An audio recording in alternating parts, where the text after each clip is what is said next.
Welcome back to Alex Gordon Audius, where the fires of betrayal have unleashed hell upon the cradle of mankind itself. In the previous episodes, we witnessed the Emperor's master plan unfold as the Creed of Four Faces revealed their true allegiance, transforming Lunar into a demon world and opening the very gates of hell. Now, as three mighty legions descend upon the corrupted moon, like the wrath of the Emperor made manifest, the true test begins. Marcus Augustio leads the Thrags in a thunderous assault, while Kalib Kraad's XIII Legion strikes from the shadows with psychic fire and righteous fury. Meanwhile, Horus Lupercali must penetrate the moon's corrupted heart, where ancient horrors and impossible choices await. This is the hour when legends are forged in blood and fire, when the very soul of the Imperium hangs in the balance. The Lunar Crusade has begun, and nothing will ever be the same. Chapter 20. The Lunar Crusade location. The Tri-Legion fleet in lunar orbit. Date 813-30. 9 hours since the battle for Lunar began.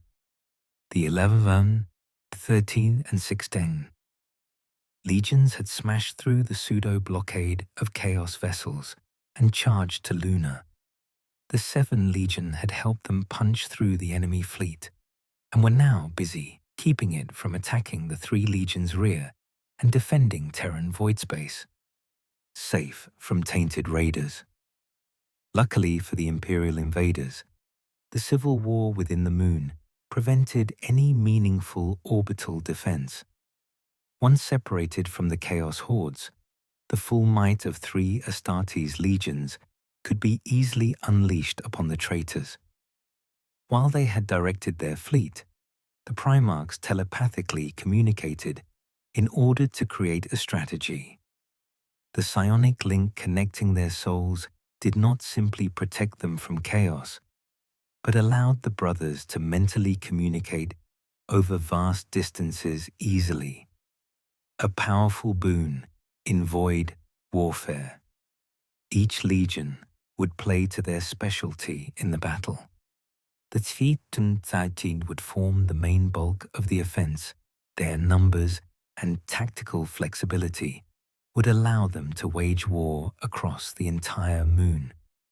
This offense would be complemented by 11 Legion strike forces inserted into the XIII battle lines, providing the main force a powerful sword and shield against Maleficarum. Horus had subdivided his legion for 2 similar roles. Half would deep strike into loyalist-held territory and assist the defenders until the main force arrived, then add their numbers to the pacification. The other half would engage in decapitation strike against the enemy leadership, splitting off from each other. The Legion vessels entered orbit all across the moon. Lacking any atmosphere to speak of, the ships could safely anchor only a few kilometers above the lunar surface. By now, a few cultists had managed to scramble together void defenses, opening fire with powerful batteries and even launching into space within stolen Imperial transports. They barely had time to launch the first volleys before their doom arrived. As one, the 3 fleets opened fire upon the lunar surface. Kinetic and energy projectiles obliterated weapon emplacements. The stolen transports barely left lunar ground before shot cannon blasts of flak pulped both them and their occupants. This thunderous display of firepower was a small percentage of the fleet's destructive potential.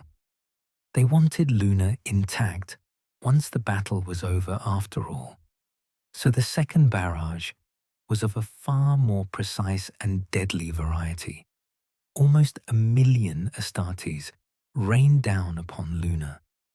The combined might of 3 Astartes legions arrived in a rain of fire and iron, Drop pods and stormbirds descended in wave after wave of imperial fury. The sheer number and intensity of the assault was not strictly necessary, yet the images recorded by Lunar loyalists and fleet remembrancer would echo for generations. Propaganda can be as effective as bolter or blade if used correctly. Among the stormbirds was a unique vessel, a custom-made stead for a demigod. The Quadriga Maxius was the personal dropship of Marcus Augustio, the XIII Primarch. Backed by his praetor guards and 400,000 Astartes, he marched to war. Arriving at the gates of Port Lunar, the XIII Legion had come, and nothing could stop them. The first goal of the lunar offense was taking control of Port Lunar. The massive naval base took up most of Kepler Crater. If conquered, the rebels would lose total void control. The docks and fortifications would provide the loyalists the ultimate beachhead if they could take it. Under normal circumstances, the idea of sieging something like Port Lunar would be an absurd idea. These were not normal circumstances. Demigods clothed in transhuman flesh battled the forces of insanity. The XIII Legion stood before the gates. Thousands of Astartes and accompanying vehicles stood ready for the order to attack. Their sinister equivalents stood atop the port's battlements and fort spires. Legions of flesh beasts, demon hosts, and lunar cultists baying for blood. The maddest and most violent warriors of Lunar had been sent to the port. The elite of the four phases had expected the assault and herded their most vicious members here. The turrets and fortifications would exhaust the Emperor's thralls. Then once they broke into the fortress, the feral chaos hordes contained within would butcher them. It was a simple but effective strategy that relied on two factors: the durability of Port Lunar's defenses and a powerful champion of the gods. The champion would, through fear, fury, and charisma, keep the feral servants from diving into the battle too early. Some of the more vicious and insane chaos berserkers would have happily dived off the mountain-sized battlements, chasing foul glory. The champion, selected for this honor, stood above the massive gate. Peering down at the invaders like so many warlords and tyrant kings before him, he was a demon prince of power and pedigree, known to his foes and allies as Zorbernox.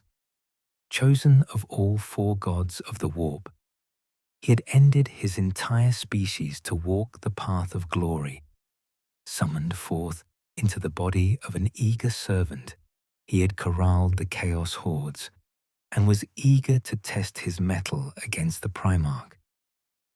Unfortunately for Zorbernox, the demigod he faced was not one for glorious duels. Marcus Augustio was a practical man who understood that a siege would be costly. While he was confident the demon prince would fall to his power gladius, he felt it was unnecessary and a waste of precious time and resources. So, when the warp traitor howled psychic challenge and curses down from the battlements, he simply contacted his flagship. After a few moments of calculation and assessment, he settled on a course of action. Horus and his legion teleported deep into Lunar and was rapidly drawing much of the defenders' attention. Legion pilots from their 8th formation were busy distracting the orbital and anti-void defenses, so the rest of their legion could make their move. This gave Marcus an opportunity to complete his objective efficiently. Arrangements were made, and he approached the Super Titan-sized gate. Neither side opened fire as the Primarch raised his hands and mustered his psychic power. Being an average psyker among the Primarchs, he knew what he was about to do would be rather draining. Ironically, the thinning of real space allowed him to draw additional power from the warp, further proving his father's teachings that the warp belonged to mankind, not the false gods. Glancing up to Zaubernox, Marcus responded to the demon prince for the first time. The gate can be replaced. Before the infernal lord upon the battlements could understand the message's meaning, his doom struck. A single Lunar-class cruiser of the XIII Legion fleet had positioned itself above Port Lunar's main gate. It fired a supercharged lance beam upon the gate. In the exact moment it struck, the swarming Nisan Primarch used his incredible power to evaporate the void shield protecting the gate. Like the wrath of the Emperor himself, the lance beam seared the gate into nothingness. Its metal and stone structure became ash, then atoms. Zaubernox was cast screaming back into the warp before he could even register what happened. Where once a mighty bastion gate stood was now a dusty crater. Panic, confusion, and blood rage filled the minds of the port's defenders. Their master was gone in a blast of searing fire. Where once the gate stood was now a pillar of lunar dust. They had little time to gather themselves when judgment arrived. Through the rapidly cooling breach, the XIII Legion charged. With their Primarch at their head, they were unstoppable. They flooded into Port Lunar in a tide of blue armor, that fought with transhuman efficiency. The Chaos Defenders were smashed apart with ruthless precision. Gene-bulked beings that had once been kin to Ogryns leapt at the 13th Legion's phalanxes and were cut down by bolter fire. Swarms of cultists in stolen void suits were eviscerated beams of Volkite energy, and some met their fate when they were sucked into the freezing, unforgiving void. Factory-farmed chaos. Spawn-mobbed mech suit, wearing Astartes, and were pummeled by thunderhammers. At every turn, the 13 legions smashed aside the corrupted defenders. Even through the dust-filled chaos that was becoming the Battle of the Gate, Marcus Augustio noticed a peculiar pattern. A scant number of enemy combatants were scurrying from the fight. This was not outside the Primarchs' theoreticals. Servants of chaos were cowardly by nature. What worried the Primarch were the pattern of mutation and markings the cowards shared. Even while dueling multiple flesh golems simultaneously, Marcus assessed the situation and realized what was about to occur. The runaways were Tzeentch cultists preparing a ritual. This suspicion was quickly confirmed as the Primarch felt a swelling of dark power.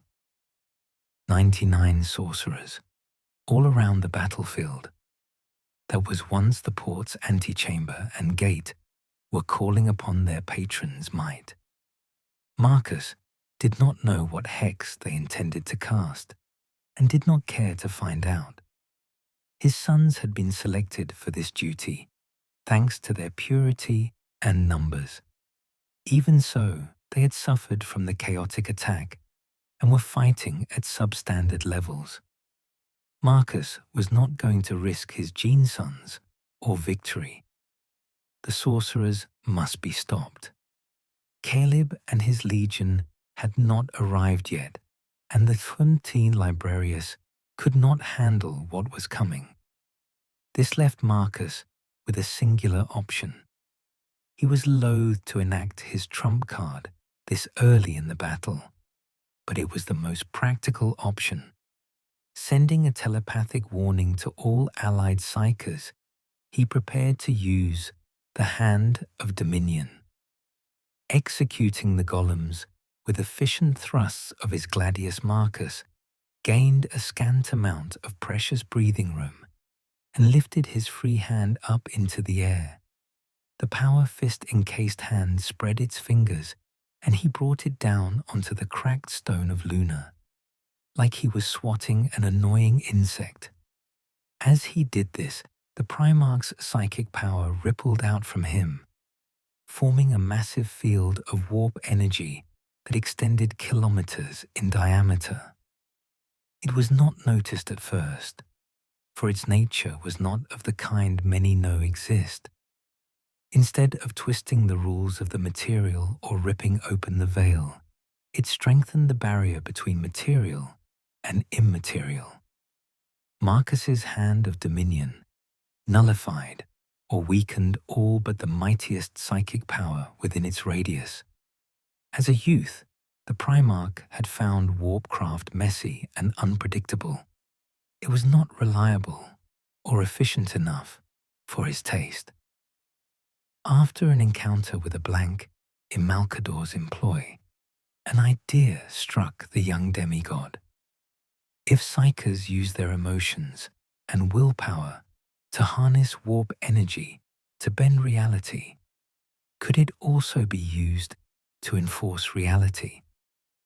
Consulting with his father provided the information needed, and Marcus Augusto set to work enforcing sanity upon the universe. His brother Tengri Kagan once remarked to Marcus, "I guess you are obsessive for all rules, even cosmic ones." Tengri did not know the half of it. Marcus had witnessed the horrors of the warp even from a young age. He had seen what the monsters hiding in the Imperium had done to his brother Conrad. Watching a friend and a brother who, similar to him, slowly go mad and almost be damned had a major effect on the young Marcus. Law, justice, and unity kept mankind from becoming playthings for the false gods. It was only logical for Marcus to apply his mental skill set to his psychic one, enforcing righteous order upon a chaotic universe. Once enveloped in the Hand of Dominion, the Tsiench cultists found their ritual rapidly collapsing. Like an inferno starving for oxygen, the dark power sputtered and died. Confusion filled the dark sorcerers' hearts. They only had moments to savor the emotion before the second wave of the imperial assault arrived. From the void, the XIII Legion arrived. Not in drop pods, but through gravity. They had jumped from their vessels and dropships into lunar skies. The 8-formation assault on lunar void space was to distract the cultists from this assault. Like a gentle snowfall of ceramite, they had arrived all across Port Lunar. This process took longer than the bombastic arrival of the XIII Legion, but started at the same time, with the attention of the Port Lunar defenders on the massive army marshalling at their front gate. It was rather easy for the XI Legion to burrow into the massive fortress and conquer it piece by piece. By the time the XIII Legion had entered the port and Marcus used the Hand of Dominion, the majority of important systems within Port Lunar were under imperial control. Kalib Kraad, the 11th Primarch, had led this phantom blitz himself, using his own psionic abilities to muffle any psychic or material distress calls. The traitors and demons were locked in their fortress with a being designed to be their ultimate foe. Kalib lived up to this. He was a storm of blades, psychic fire, and vicious instinct. Zarbavox was not the only demon prince within Port Lunar.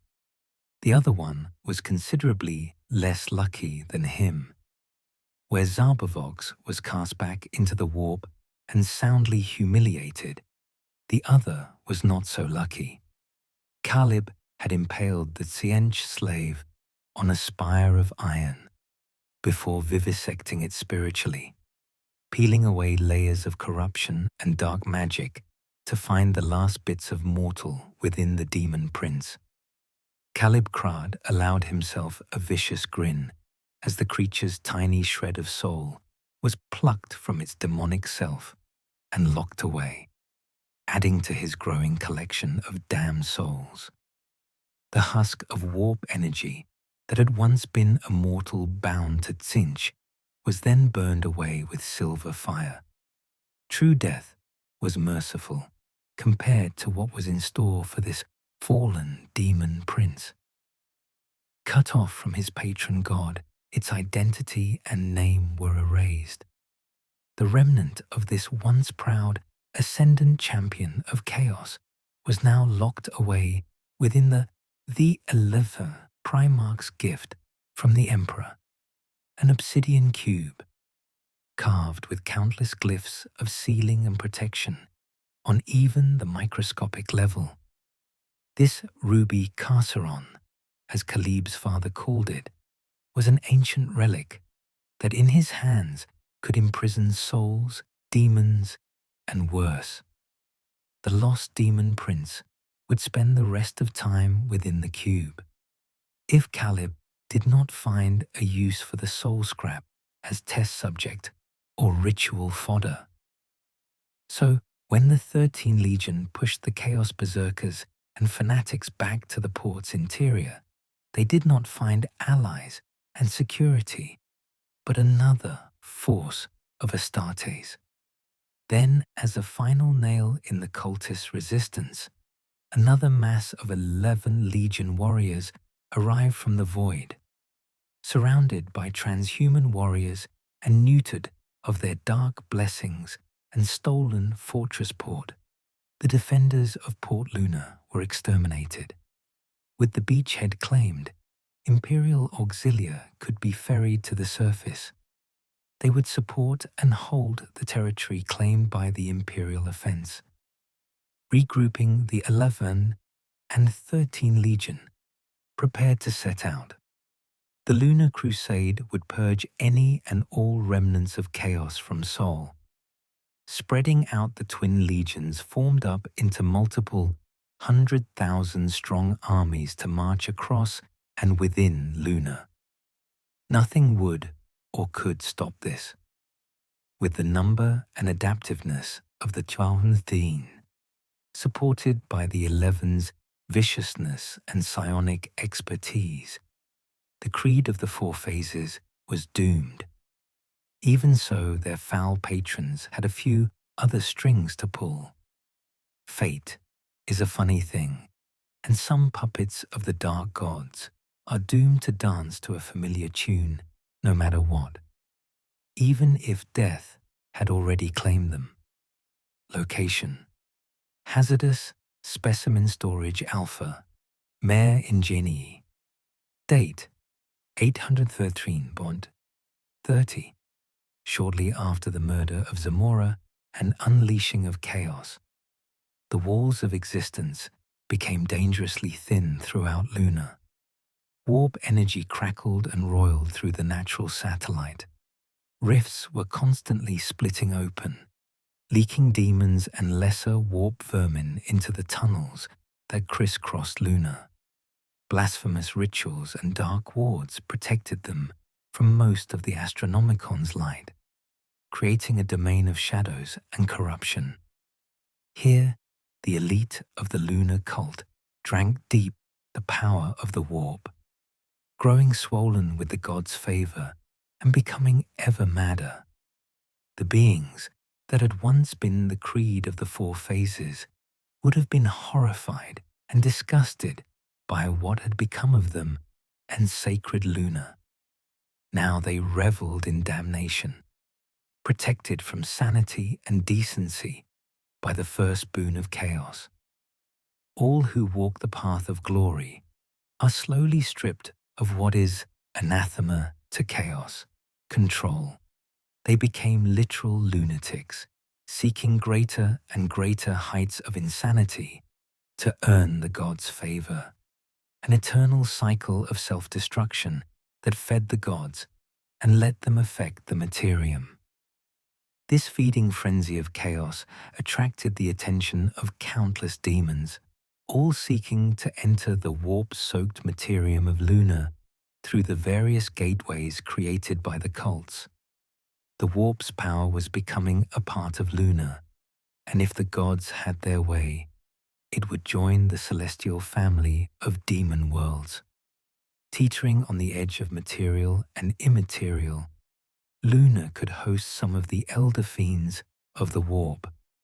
One of these ancients of cursed pedigree slithered through Lunar on the hunt for an old friend. This demon took the form of a crow, or rather, the idea of something a crow symbolizes.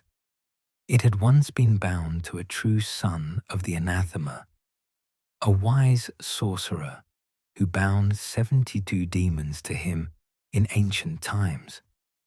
Now, it scuttled, flew, swam towards a hidden vault within Lunar, a place where the most dangerous artifacts and specimens on Lunar were stored.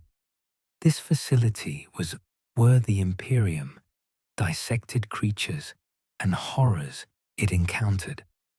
Most of these specimens had been slowly siphoned to the growing imperial palace, where they met their fate in the Emperor's lab or the dark cells. Only a few items remained, those the most difficult to transport. Zamora the Squat had actually been sent on a mission to retrieve them when the Creed of the Four Phases had ambushed him. The most important of these artifacts was the demon's goal, the corpse of an impossible man, a captain in a legion that did not exist, sent on a mission by a fallen Primarch.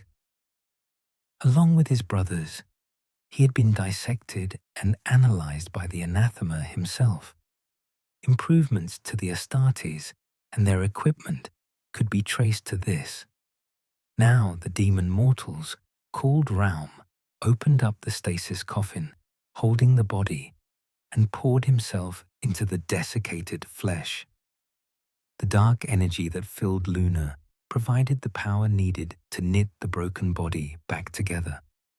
Armor plates were welded to rapidly mutating skin. Bolt wounds were repaired and infused with putrid muscle. Neurons were rewired, and pieces of a long-lost soul were plucked from the warp by Raum, its once and future symbiotic nature with the lost soul allowing this act.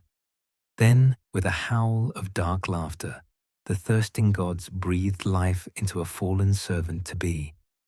The revenant Astartes lurched back into life as its demon ally welcomed him back to the land of the living. "Hello, Argel Tal."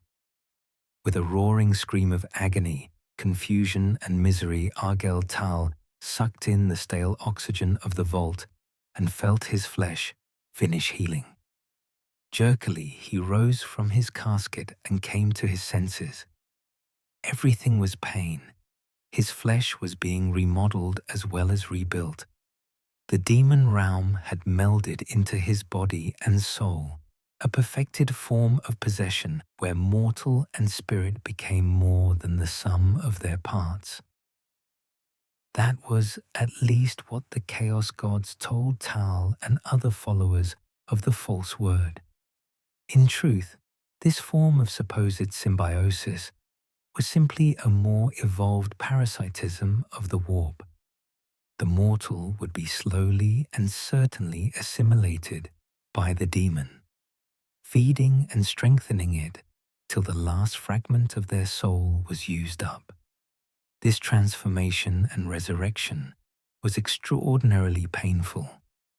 As it continued, Argel Tal was blind to the world, existing in an undead state of misery, guided by primitive instincts and the whispers of Raum, he sought out sustenance to fuel the process.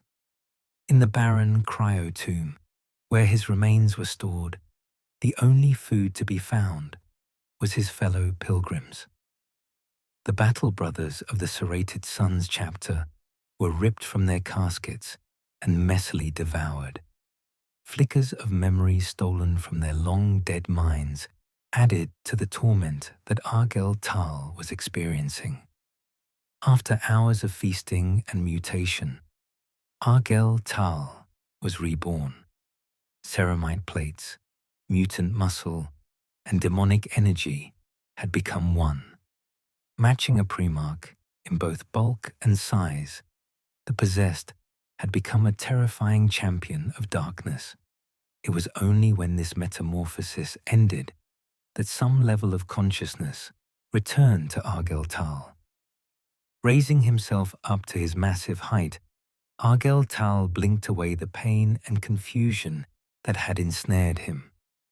Now, he sifted through the memories that drifted through him. Some were distinctly alien, those belonging to his consumed brothers, and a few filtered through from Raum's own history.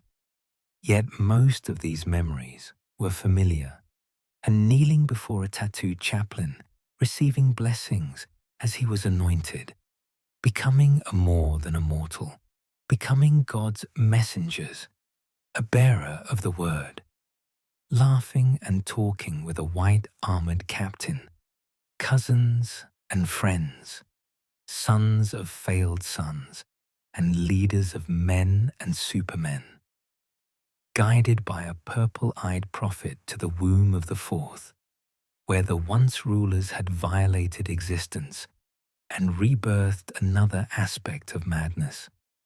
His soul sold to the warp gods, destiny to die in shadow, set in stone. Man and demon became one, daubed in bloody crimson, leading his damned brothers to betray and savage their cousins, making the fields of Istvan run red with offerings to the four true gods. Being torn to pieces by the vengeful claws of the deliverer, dying in the shadow of Corvidine pinions, impaled by destiny's hand upon the burning fields of a slave kingdom, an adamantium Aquilia forged onto a walking cathedral marked his demise. Into the breach, leading the charge into the anathema's lair, butchering the sons of dawn, before the angel of vengeance cast him down with a bloody spear, the light of battle and fury hidden behind angelic feathers. Dragged into the shadows, where a monster made of grief, vengeance, and what was once a Primarch sunk its claws into him, torn to ribbons by a murder of crow spirits, his head delivered to the Saxon, a taste of things to come, accompanying the War Master himself to Makan, reaping a grim toll among the cursed sons of the angel, until he was brought low by a bloody warrior priest leading an army of fallen heroes. The Reclusiarch's Crozius crushed his skull as the ornamental wings of his killers jump pack flickered through Tal's sight.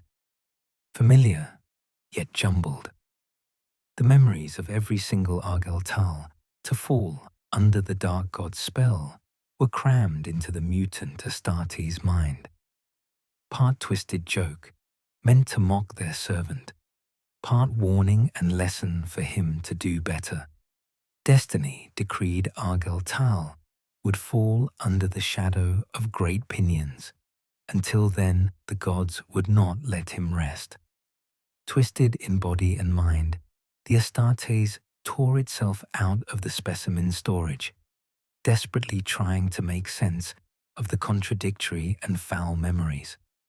Argel Tal was all at once an idealistic bearer of the word, a demon host pilgrim, traitor to the anathema, veteran of the long war, and a lost soul, consumed by thirsting gods.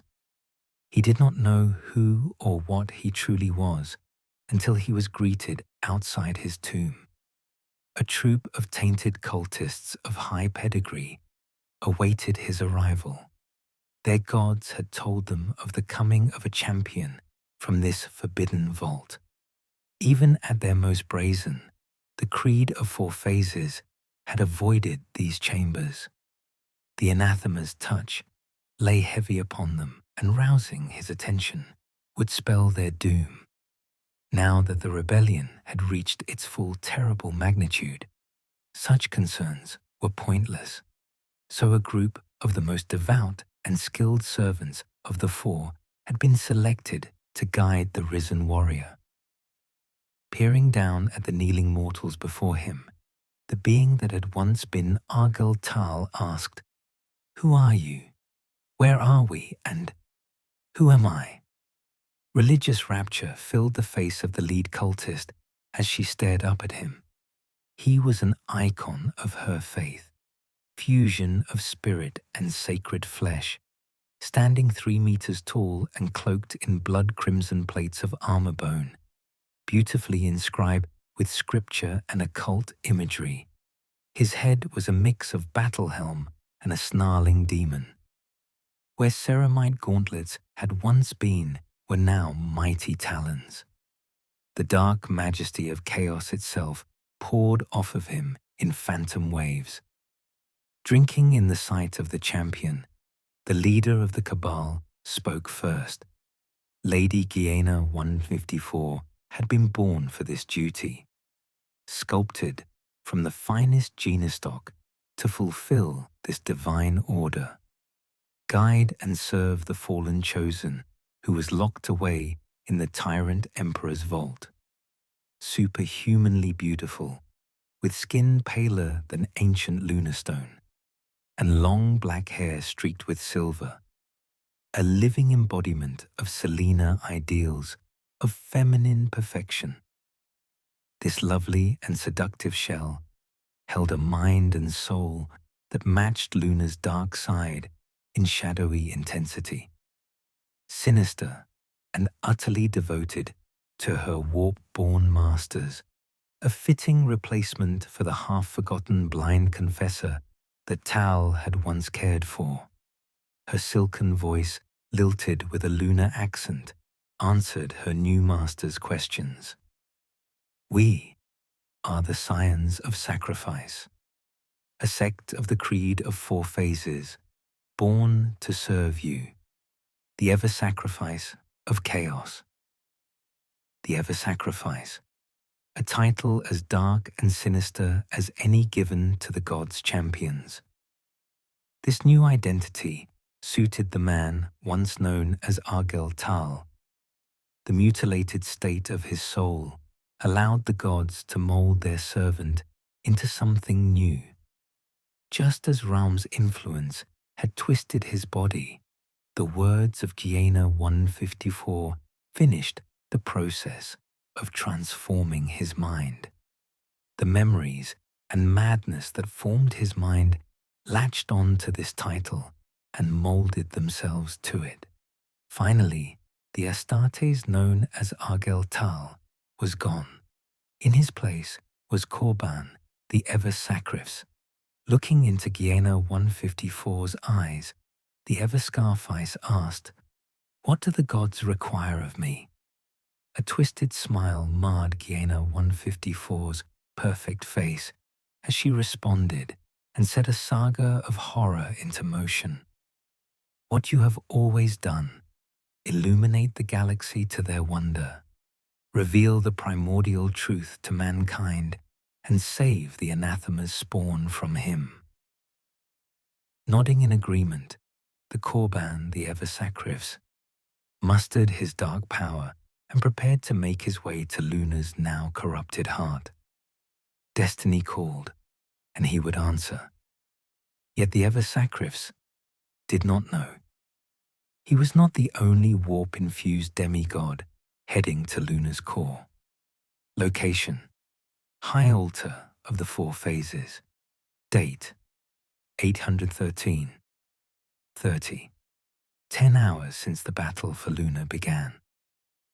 The combined attacks of the 11 and 13 legions were making brutal headway across Lunar, sweeping away the forces of chaos like a tide of fire. Port Lunar and most of the surrounding habitats and subsurface zone had been reclaimed, letting next phase of the Imperial assault begin. Regiments of solar auxilia, Martian knights, and a few of the more tame specimens of the Titan legions had arrived. Even so, the cultists put up a vicious, mass-produced demon hosts and fell psi weaponry backed by seemingly infinite hordes of maddened cultists proved a vicious combination. Though the Astartes who fought on the surface of Lunar had won a great victory over the corruption fighting to consume their soul, they had not emerged from the conflict unscathed. In purging the taint of chaos from their bodies and souls, their organs and bone were marred and would take time to recover. Subconscious fears and stresses had been brought to the fore.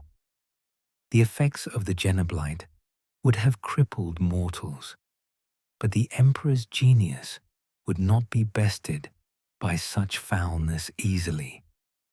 The legionaries fought on, through pain and damage. Lunar would be redeemed, and the enemies of mankind would fall.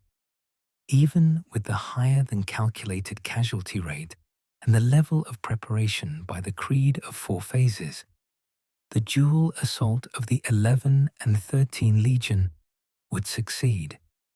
The 13's number, flexibility, and adaptiveness was perfectly complemented by the vicious intensity of the 11 Legion.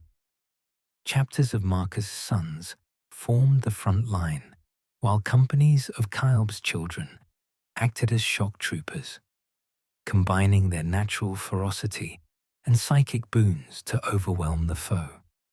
So far, both Primarchs leading the surface assault had personally killed 3 Greater Neverborn, or Secondborn each. Kalib light-heartedly mocked his brother that the one on top of the gate did not count to the tally.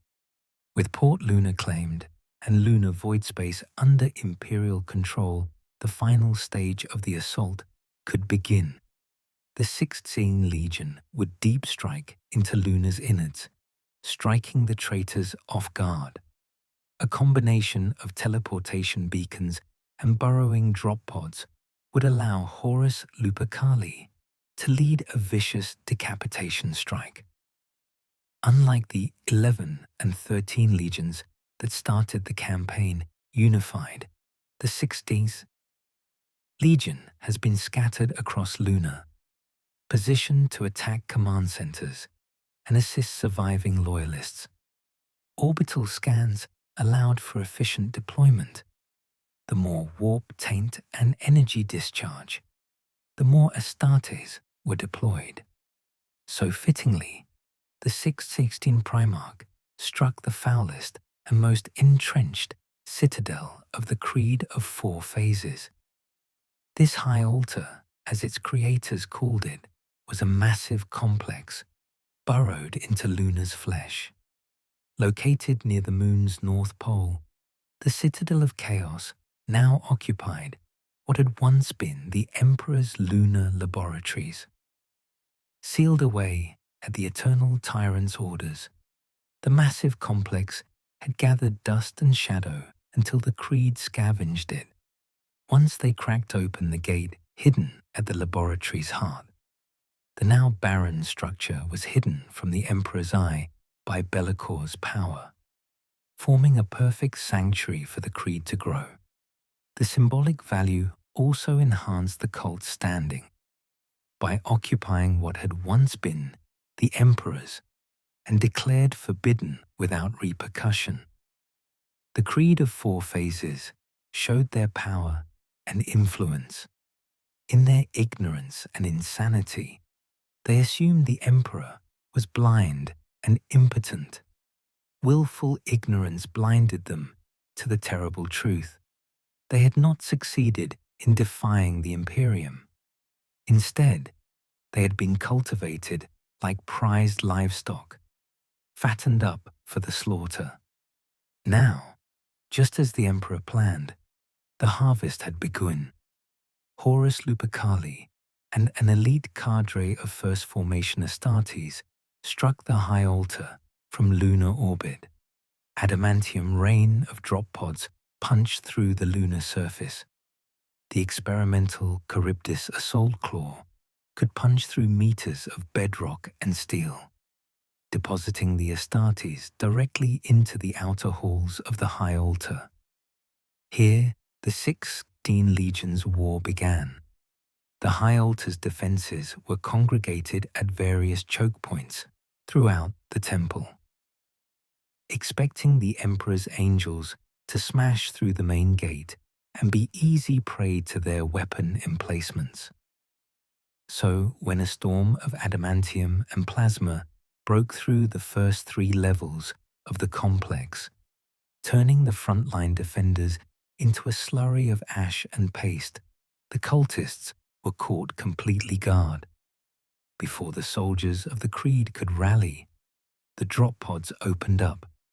Armed with the best war gear the lunar elite could acquire, and blessed by the gods themselves, the army that dwelled within the high altar could have matched any solar auxilia regiment. The Astartes ripped through them with practiced ease. Leading from the front, the Primarch smashed apart enemy formations with each swing of his mighty power mace. With godlike precision, Horus Lupercali blew apart enemy commanders with careful bolter fire. Abaddon stood at his side, fighting through his injuries to assist the Primarch. Although Sigismund of the Seven was a better duelist, and Blood Jarl Onunda of the Six was certainly more ferocious, Abaddon combined a level of grit and righteous fury that let him fight on a similar level. That was on full display as he hacked through cultists and roared oaths of vengeance, inspiring his battle brothers and setting a glorious example. After almost an hour of steady offense, the XIII Legion strike force reached their first real challenge, a massive gate that blocked entrance to the inner sanctum of the altar. The titanic structure was inscribed with thousands of sigils and runes that hurt the eyes to gaze upon.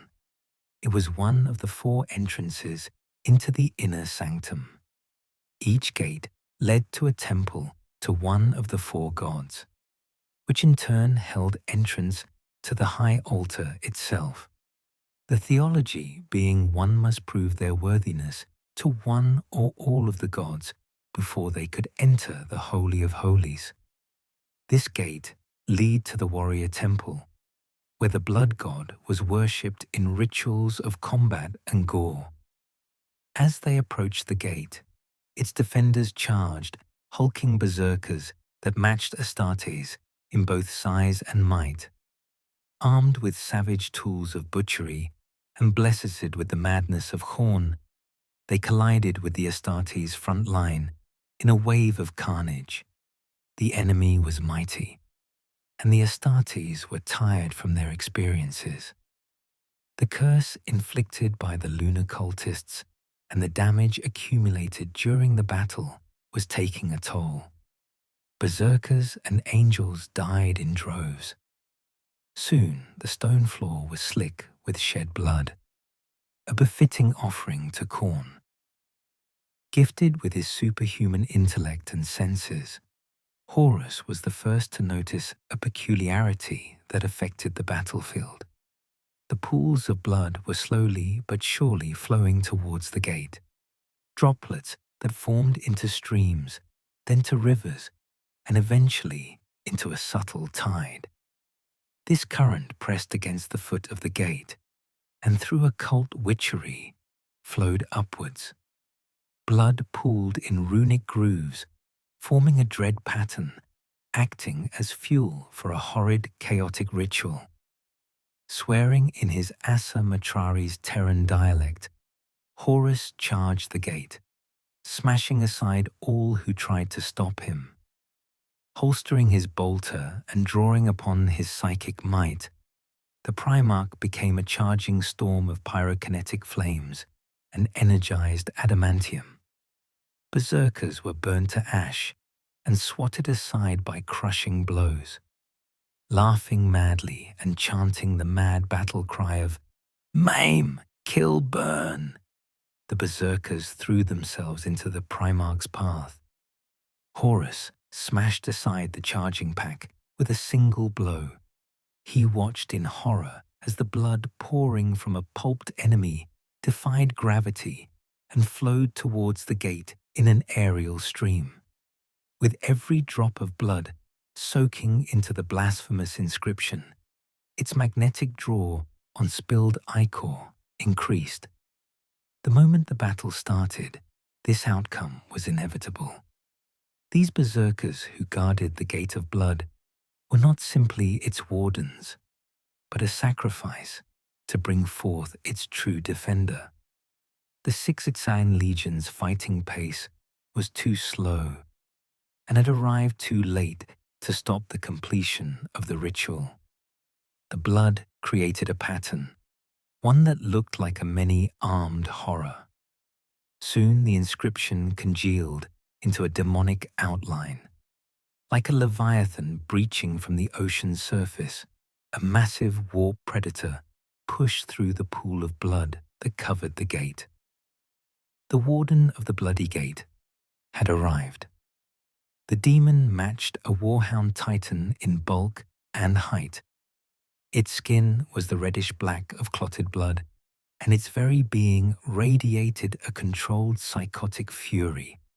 Its head possessed 8 faces that circled all the way around its skull, each a ghastly visage born from mortal nightmares. A swarm of 16 arms, marked with ritual tattoos and bulging with supernatural muscle, jutted from its torso. Each limb held a weapon of bloodshed, wicked things of beaten brass and iron. The moment its clawed feet touched the chamber floor, the tide of the battle shifted. Its foul blessings empowered the surviving berserkers and filled them with a mad desire to impress the emissary of their patron god, driving any and all semblance of reason from them. The Astartes could barely hold the line and defend against the resurgent cultists. Horus knew the monster had to die, and fast, which was easier said than done. The rift in reality the lunar cultists had unleashed provided a font of power for Neverborn to draw upon. So in this blood-soaked chamber, the summoned fiend could draw upon far more of its power than it should be able to in the Materium, let alone so close to the Astronomicon. Marshalling himself, Horus Lupercali prepared to charge the horror, sensing the killing intent and corona of psychic power that was the Primarch. The demon spoke. "I am Kha'aksha, bloodthirster of the third host. You shall die by my blade, anathema spawn." All 8 faces delivered their challenge in dreadful harmony. Its weapons whirled in a storm of metal, preparing to face the Primarch. The demigod of order and archfiend of chaos stared into each other's eyes, sizing up their opponent's strength and weaknesses. Taking in a deep breath, Horus gripped the pommel of his power mace, and with a simple psychic pulse, he unlocked a hidden compartment. As the artifact inside was exposed, the ritual chamber was bathed in glowing white light. The demon and its minions recoiled from the searing corona. Horus held up what appeared to all as a miniature sun. It was the Emperor's gift to his child. It was the tip of an ancient spear which had pierced the Emperor's side many millennia ago.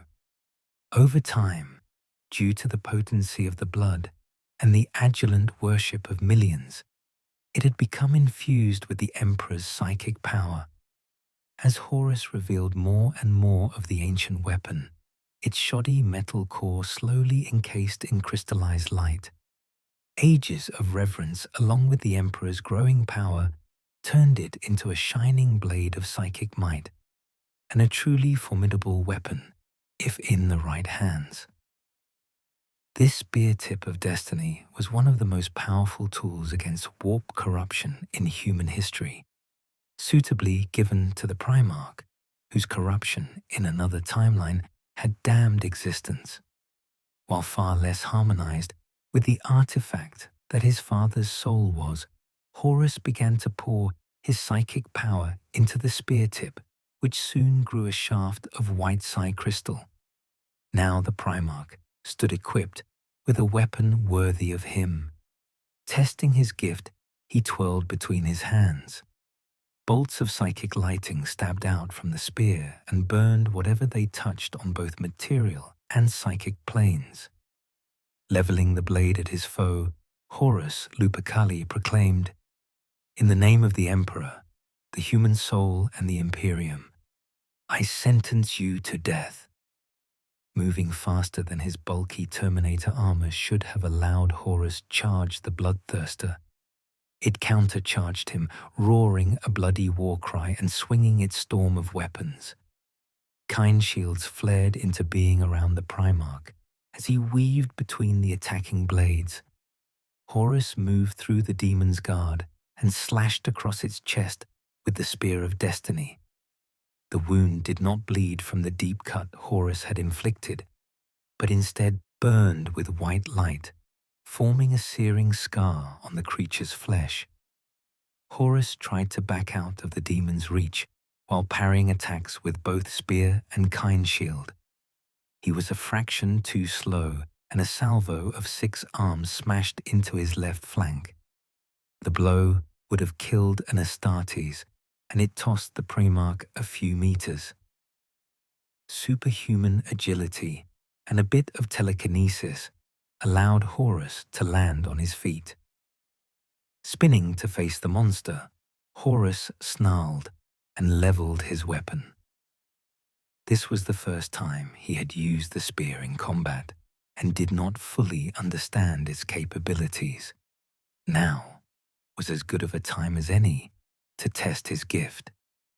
Guided by some intuitive insight, Horus channeled his psychic energies into the weapon. A Primarch is a being of both realms of existence.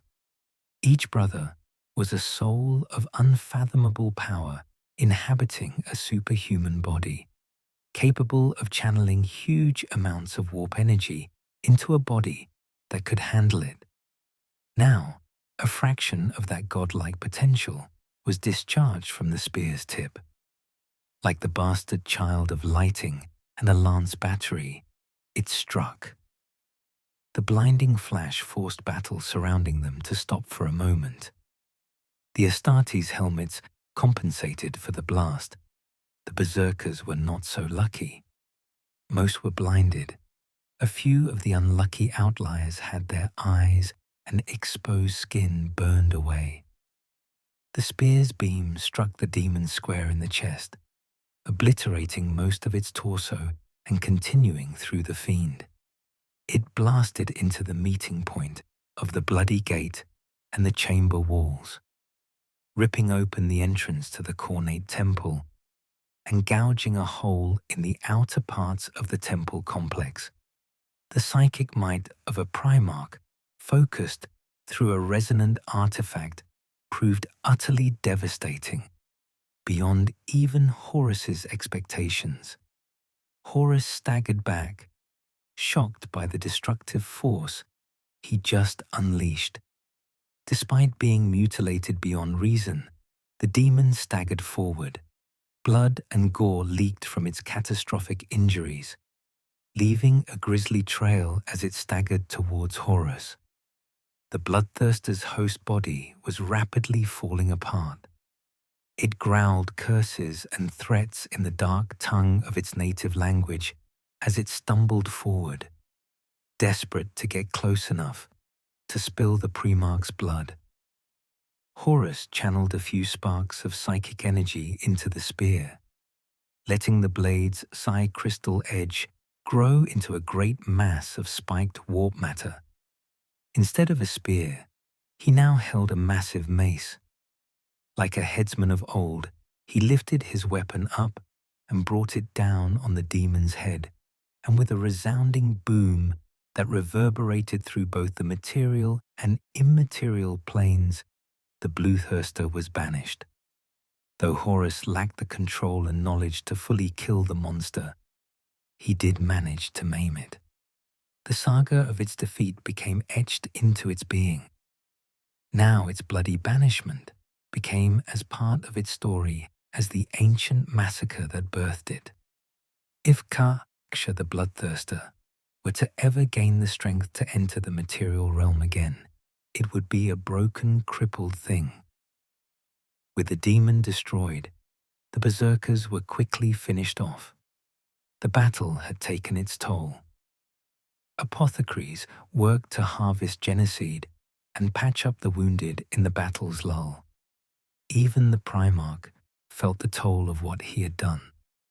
Horus was young, lacking the control and endurance he would gain in the ensuing centuries. His body had barely withstood the energy he unleashed, and his mind was taxed. The Primarch actually used his weapon as a makeshift walking stick for a few moments as he recollected himself. Soon, his remarkable regenerative abilities started to kick in. It would take days for him to return to prime condition, but for now, he could fight. The new form his weapon had taken suited Horus better, a mighty cudgel to crush the foes of mankind. Learning to change its form and function would be a valuable tool. Hammer, spear, lance, halberd, many weapons of war to slay the foes to come. Holding up the Longinus and facing his sons, Horus let out a roar of triumph. Then he pointed the hammerhead at the gate and issued the order to continue the assault.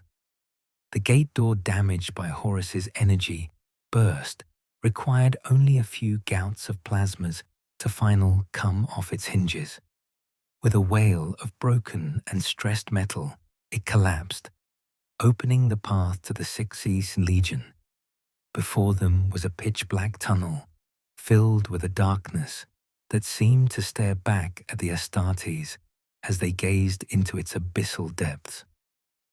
A pack of Terminators quickly assembled. They would be the first into the breach, with the rest of the strike force following close behind.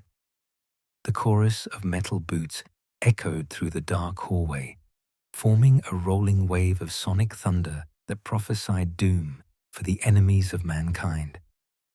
Then a new sound was added, a sickening squelch as the Terminators stepped into something that covered the floor before them.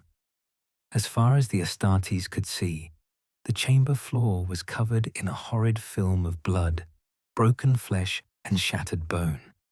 Thousands of people had died horribly in this chamber, and now their remains carpeted the chamber. Horus ordered a mind magi from the Legion Librarius to inspect the remains, kneeling down to commune with the layer of broken meat. After a moment, the librarian jolted back and swore, gathering his power and prepping wards. The mind magi frantically called, "Prepare for battle, Neverborn incoming." The fleshy detritus filling the chamber had been left to chum the sea of souls, along with giving bodies to those from beyond. Shadowy tendrils of energy materialized from the warp, slithering into the broken bodies and knitting them together, giving form to the incarnation of bloodshed and fury. The demons of Khorne entered into the Imperium, a host of bloodthirsters howling for transhuman blood. The cultists of Lunar had found many ways to use the power of the warp effectively, blasphemously using the wonder of human curiosity and scientific understanding to assist the predators in the immaterium. The Creed of Four Phases walked a path where ritual and the occult was refined from superstition to an art and science. If these techniques could be further refined, the galaxy would burn. But first the Creed would have to survive the Emperor's wrath, which came in the form of 3 legions and their Primarchs. Horus lead his sons in cutting down the bloodletters. They were empowered by the warp and could each match 2 Astartes in might. Any other day this battle would be a bloody and brutal affair for the Astartes. Today, it would be a different story. Horus gripped the macehead of his weapon and dissolved the psi crystal. Now, the bare metal of the spear tip was visible.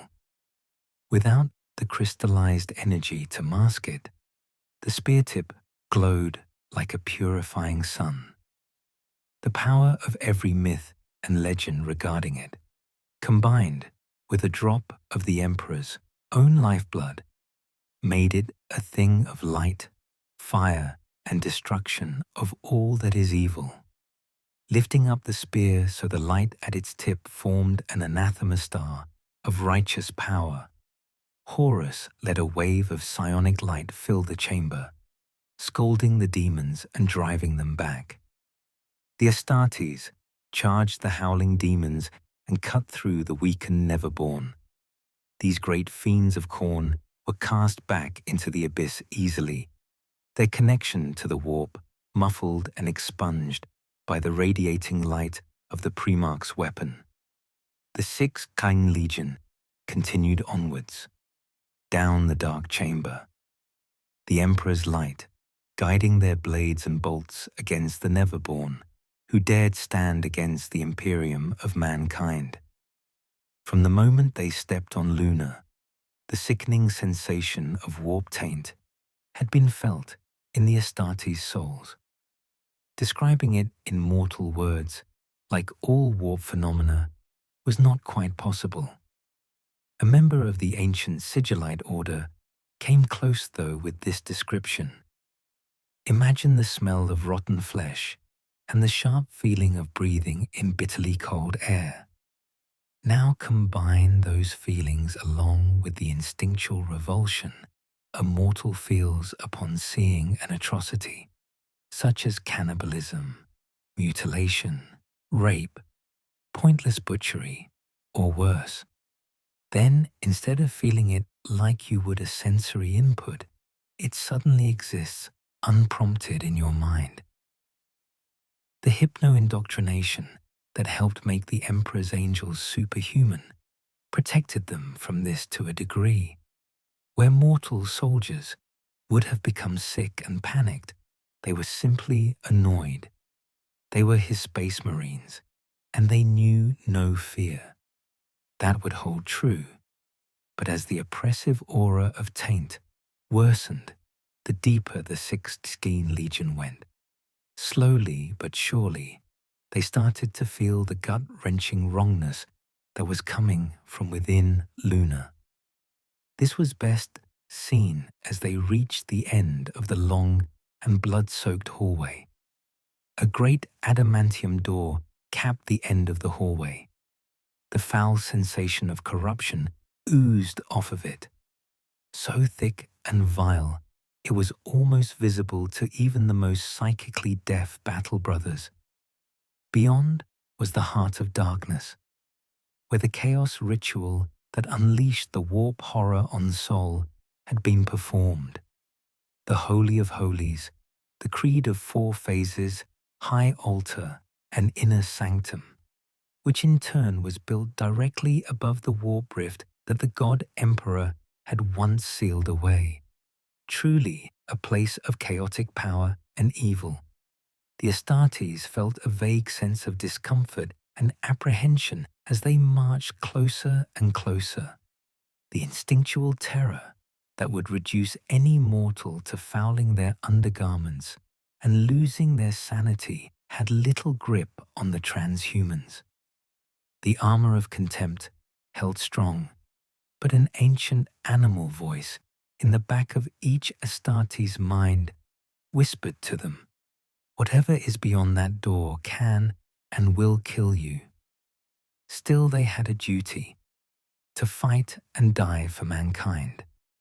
So when Horus Lupercali gave the order for them to blast the door down and charge into whatever awaited, they obeyed. Location: the Bucephalus approaching Lunar. Date: 813. 13 hours since the battle for Lunar began. The Emperor of Mankind stood at the edge of his command deck on board the Bucephalus and watched the newly christened Lunar Crusade unfold. The titanic and ancient mind that was Revelation pulled information and senses from countless sources, ranging from his fine-tuned superhuman ones to more esoteric links with the Cognatu Ferrum and Astronomicon. He absorbed and understood this data at speeds only the mightiest Golden Age AIs could have possibly rivaled. The Emperor directed fleet movements and shared strategy with his sons, doing everything he could to minimize damage to the cradle of mankind. While he engaged in this material war, the Emperor also fought an immaterial one. The hideous weight of the primordial annihilator pressed on real space. Like storms smashing into a break wall, the dark gods desperately tried to smash through the Emperor's light and swallow Sol. Each swarm of demons and tainted ships that poured from the cracks in reality was fraction of the horde that was broken and banished when faced with the Emperor's might. The Emperor did not know exactly where the ramshackle fleets of demon ships and damned pirates was coming from. This was not a loosely organized assault of some chaotic empire, like the Black Crusades of the God Emperor's time. Instead, it was more like the warp violently ejecting material refuse through the rips in space. Time. Millions, if not billions of vessels had been lost to the warp in the millions of years since the war in heaven. Space hulks and more bizarre phenomena were often the result of this tragic state of warp travel. The scrap fleets and demon ships appeared to be another collection of tainted material matter that rode the tides of unreality, jetsam and flotsam on the Sea of Souls. Broken and possessed vessels crewed by lunatics, demons, and worse. So the Imperium dueled the cursed fleet all across the void, each Primarch leading a different front of the battle. Octavia Perturabo, the Ivo Primarch, had turned the void space around one of the larger rifts into a three-dimensional kill box. Anything that spat forth from the yawning void located near Venus was reduced to its base elements by a storm of firepower. Philip Lot rallied the newest members of the Imperium with his sheer charisma, turning the wavering hearts of the Saturnine Ordo to iron-strong believers of the imperial truth. With his sons crushing the forces of chaos, the Emperor ordered the Bucephalus to head towards Sol. The Emperor would broadcast his presence across Terra, letting his subjects know he had not abandoned them. Then, as planned, he would arrive on Lunar Seal, the Prime Warp Rift. The details had shifted here and there, but so far things were going just as planned. The lunar taint would be purged, the legions would be reborn, and mankind would be girded against the warp. The knowledge gifted to him by his fouler counterpart, alongside His own insight gave the Emperor an unmatched understanding of fate. Unmatched did not mean perfect, however, and the Chaos Gods are clever and cruel beings. So when the Bucephalus left Terran orbit after reassuring the masses and headed for Lunar, it encountered something truly terrible. The Emperor of mankind would not fight beside his sons on Lunar or work to shut the rift. Instead, he would fight for his life against an unborn nightmare. Just as the Imperial fleet clustered around Lunar became visible as pinpricks of light, existence shook once again. Unlike the system-spanning wave of madness the Creed of Four Phases had unleashed, this convulsion of the veil was limited to lunar orbit. A great warp leviathan was stirring directly in the flight path of the Bucephalus, a titan of the deepest reaches of the Imperium. Something that should not and could not exist had been summoned. The blood and misery of Zamora the Squat's death lured this horror out. The ritual the Creed used had cast Zamora's soul deep into the warp. Like a meteor of torment, it struck the sea of souls and caused a tidal wave of insanity that surged through Sol. Zamora had been chosen for this role not simply because he defied fate and stayed loyal to the anathema. However, he was chosen because his soul and existence called out to one of the ancient and unborn monarchs of madness. Roused from its slumber, this dark god devoured Zamora utterly and traced the Squat's fall up to the Materium, where the blinding cursed light of the anathema shone. Incensed and wrathful, the god saw the soul system and coveted it. Slaves to be claimed, worlds to be exploited, the fires of industry would burn. With an otherworldly wail, the Materium ruptured and the warp began to overlap with real space. The warp Leviathan was pulling itself into reality. Every soul-bearing being in Sol felt instinctual pain as the god attempted to force itself into real world. The psionic and demonic energy the Creed of Four Phases were utilizing through the rift into the future was consumed at a startling rate. Thousands of cloned brains that existed only to suffer and feed the warp were shredded under the strain. Dozens upon dozens of latent psychers across Sol suddenly felt the calling of the warp and were driven insane by the Leviathan's presence. Despite all the schemes of the Creed and its sibling gods, this lesser chaos god could not fully materialize. Such an event would have turned Sol and a decent chunk of Segmentum Solar into a new eye of terror. Instead, a horrid aspect of the god climbed into the Materium. Its body was composed of dozens of space hulks, all reforged into a blasphemous, bull-headed image, empowered by the madness and warfare in Sol.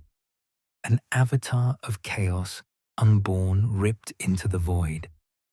It sought to break the anathema and devour mankind in its eternal greed. The Emperor watched this unfold from his flagship, unable to stop it, only ensuring it did not further rip open the material. It would pass into real space, but he would not let it permanently scar the solar system. Rising from the command throne, the Emperor sent an urgent message to all the Primarchs. They were on their own for now.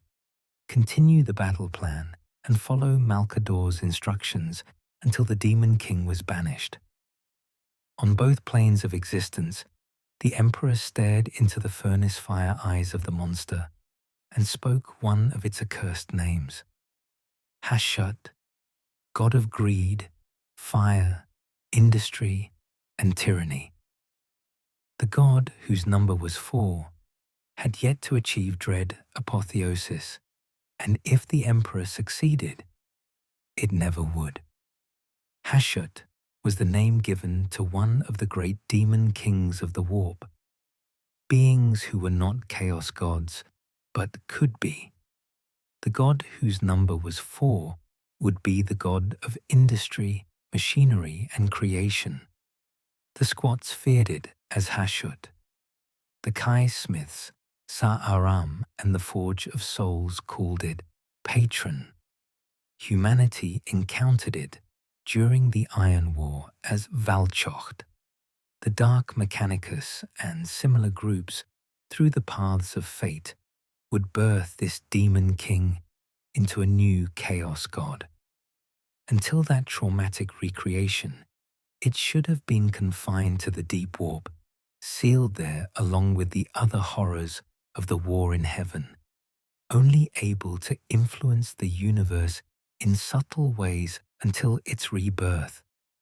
Yet, in an act of desperate spite, the primordial annihilator had unleashed this lesser aspect of itself, defying the laws of time and space to destroy the anathema. Using his psychic aura to brace the Bucephalus and its escort fleet's crew, the Emperor prepared for battle. Pouring energy into the Kogantu Ferrum, he ordered the psionic intelligence to use everything available to banish the Demon King. It might be powerful, but its grasp on real space was tenuous.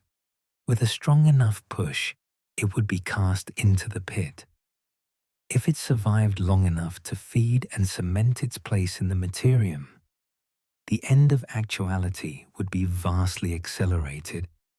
The end of all things that the Emperor sought to avoid would occur when the barriers between material and immaterial came crashing down.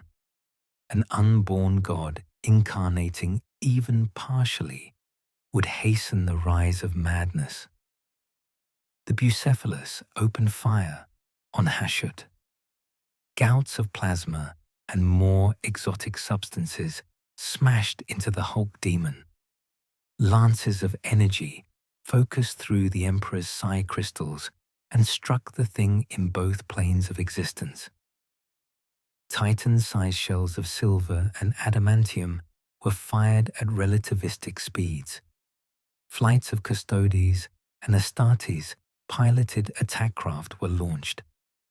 Hashut let loose a piercing roar that defied physics and echoed through the void in response.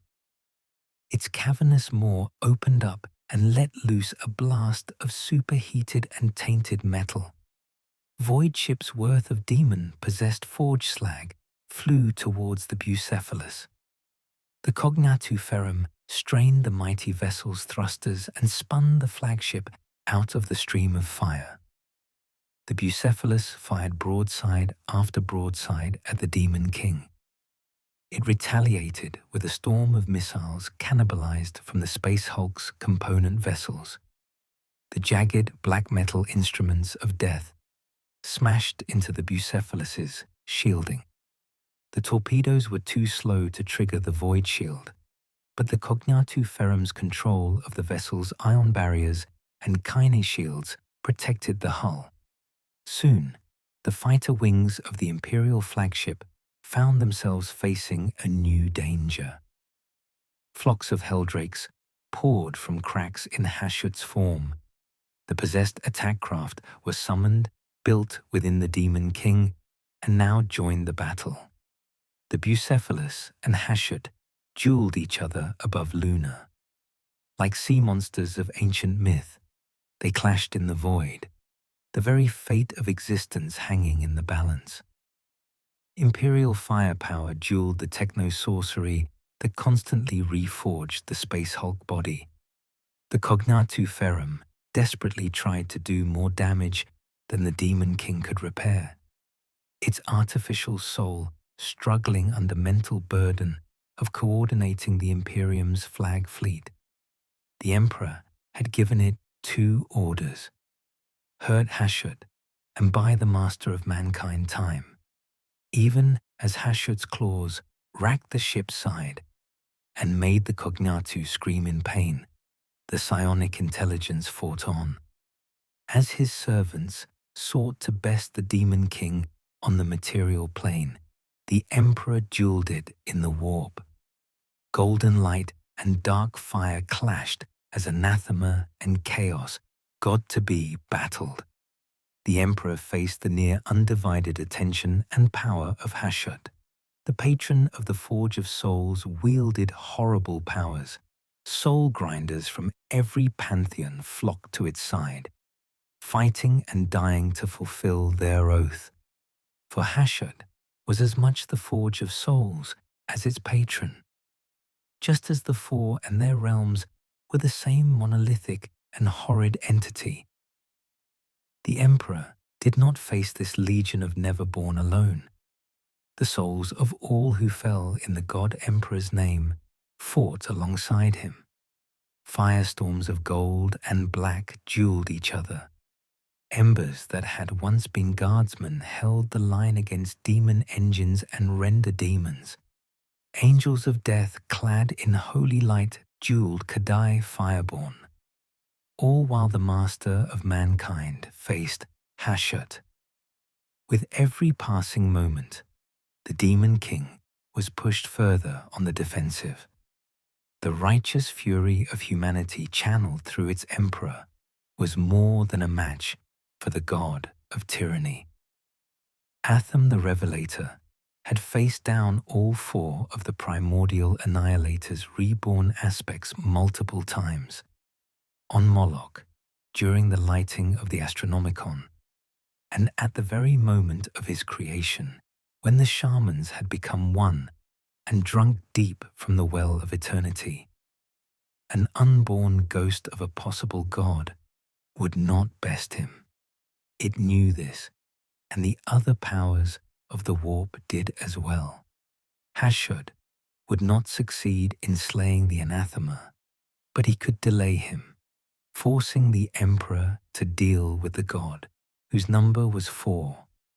Instead of standing beside Horus when he entered the inner sanctum, the 16th Primarch and Legion would face the darkness alone. Location: the heart of the inner sanctum. Lunar. Date: 813. 13 hours since the battle for Lunar began.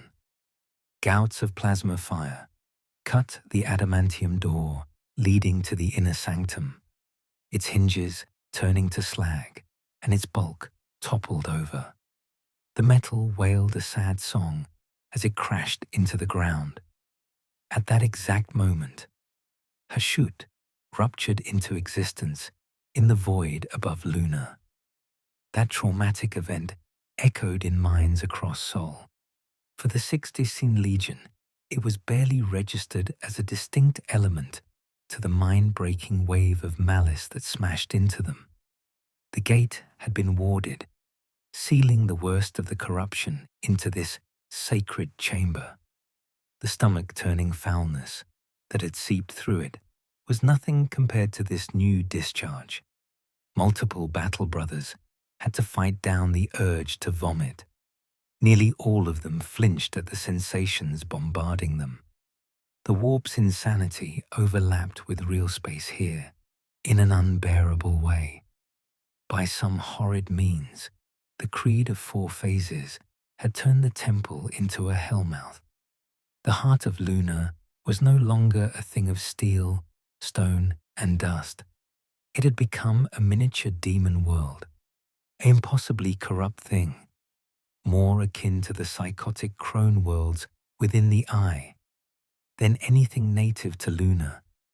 Even to the Astartes' enhanced senses, the inner sanctum looked like a void of hungry darkness, a yawning abyss that oozed evil and stared into their very souls.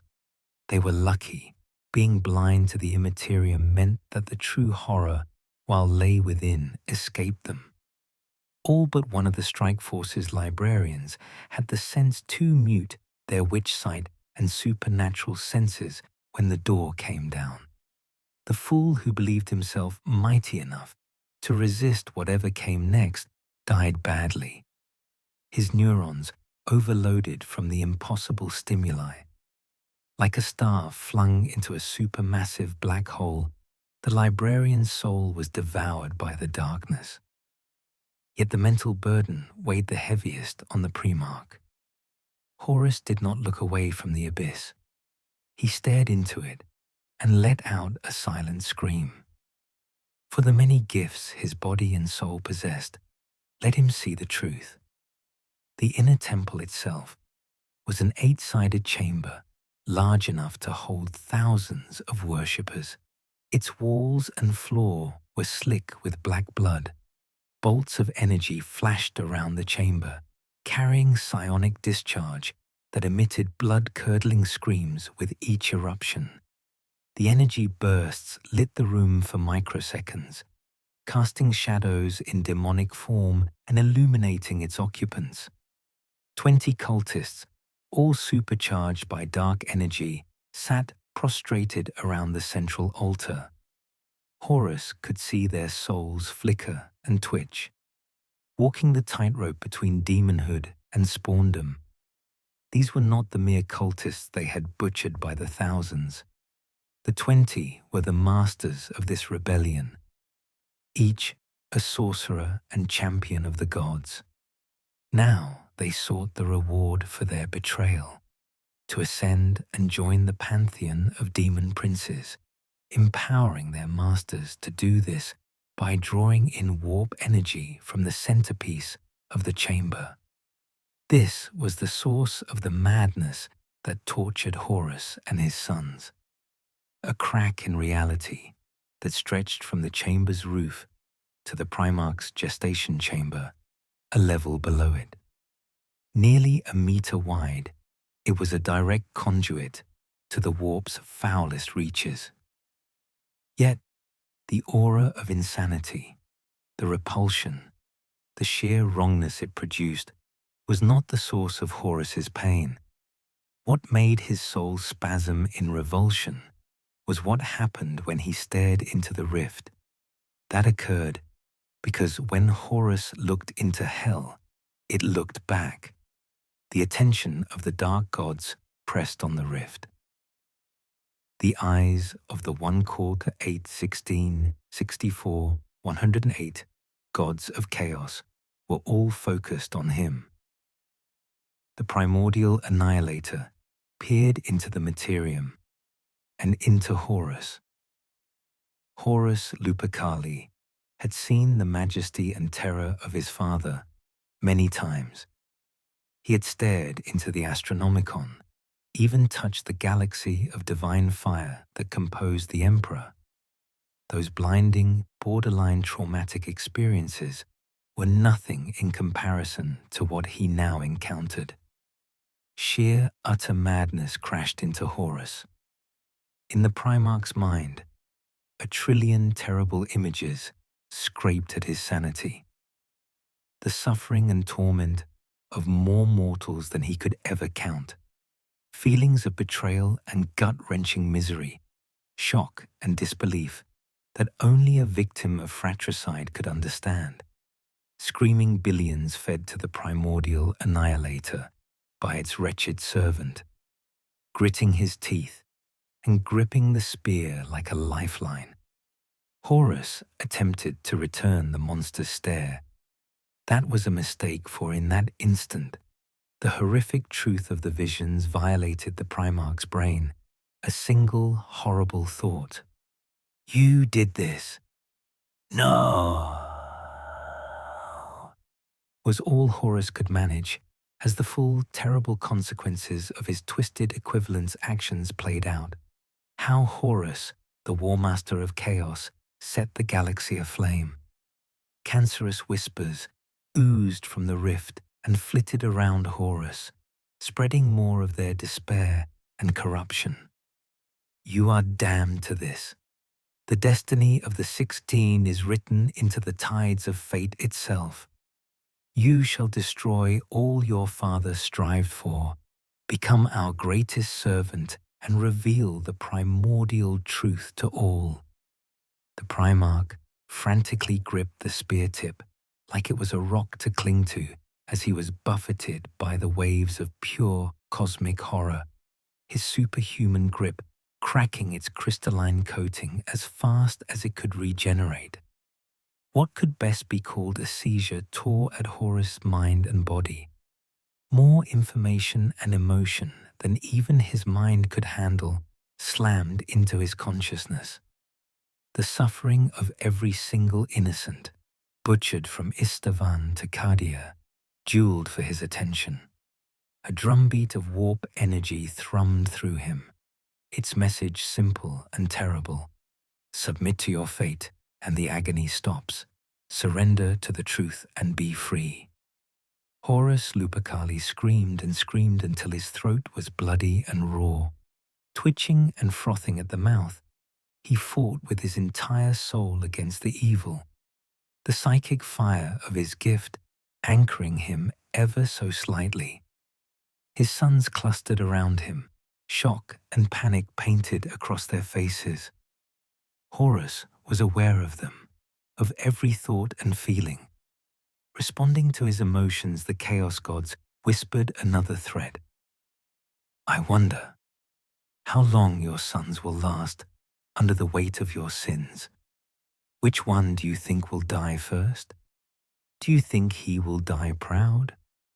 Or will he feel nothing but shame and regret for the path you would lead him? Embrace us, submit and be what you were made to be, the ultimate conqueror, a master of the stars, the ever-chosen champion who starts the next chapter in the eternal war." Visions of Horus Lupercali, clad in dread power, marching at the head of black legions, casting down the Emperor and ruling as the Dark Emperor of mankind, elected by the primordial truth to rule in their name for all eternity. Horus resisted the temptation. He fought it better than any being could be expected to. He knew, though, at the back of his mind, he knew a terrible truth. Eventually, he could crack. It might take days or even years, but eventually he would fall. Desperately, he reached out to his father. Hoping against hope, the master of mankind would be his salvation. It was only then when the Chaos Gods let the Emperor's message through. A simple warning meant to help sons. He could not aid them due to the Dark God's interference. It could not have come at a worse time. To the Primarchs tortured and maddened mind, it was the ultimate abandonment. Horus was crushed, his fate sealed. Using the last ounce of sanity and willpower he possessed, Horus made his decision. He would not allow himself to become a tool of evil. His tenure of duty would be short, but it would end in the only acceptable way, for only in death does duty end. With a single shaking hand, Horus unlocked his breastplate and let the massive slab of adamantium and machinery fall to the chamber floor. Gripping the spear tip by its jagged edge, he let out a roar of defiance before ramming the blade through his primary heart. The Longinus had struck down a living god once before. It could do it once again. Light erupted from the wound as the blade was pushed deeper and deeper into the Primarch's chest. In a detonation of sacred energy, it erupted. A wave of anathema flame roiled through the chamber, disrupting the ritual and breaking the darkness hold power over Abaddon and his battle brothers. The light faded, and the Astartes looked upon their gene father, slumped to his knees and with a rictus of agony distorting his face. Horus Lupercali had fallen, slain by his own hand. The spear tip of Longinus erupted from his chest like a beacon of light. The Lupercal had been damned by an unholy blade. The Lupercali was instead saved by a holy one. Shock and grief filled his sons. They knew what their father had done. He had sacrificed himself to save them all. Raising up his power sword and crying tears of righteous fury, Abaddon charged the 20 cultists. His anger was a pure thing, not the mindless bloodlust of Horn. His grief was untainted by Nurgle's touch. His desire for vengeance was not perverted by Slanesh. Pure hope for redemption and salvation, clean of Tzeentch's machinations. His emotions were purified by control and purpose. Untouched by chaos, Abaddon the Redeemer struck down the evil, bound into the ritual, and focused on controlling the immaterial energy that was becoming increasingly wild.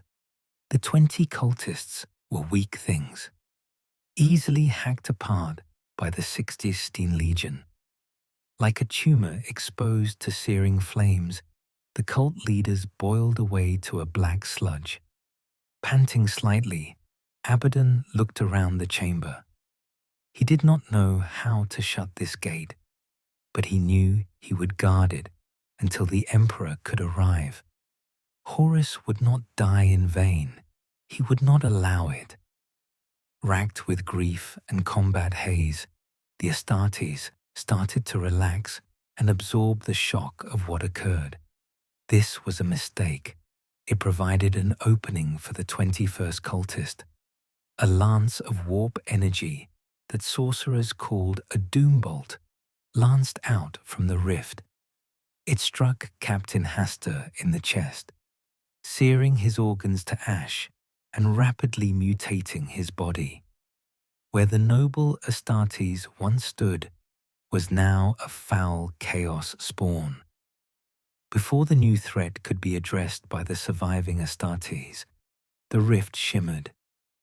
Out of it walked the leader of the Creed of Four Phases. Soaked in corruption and empowered by the gods themselves, Sagittarius 17 had arrived to crush the heretics.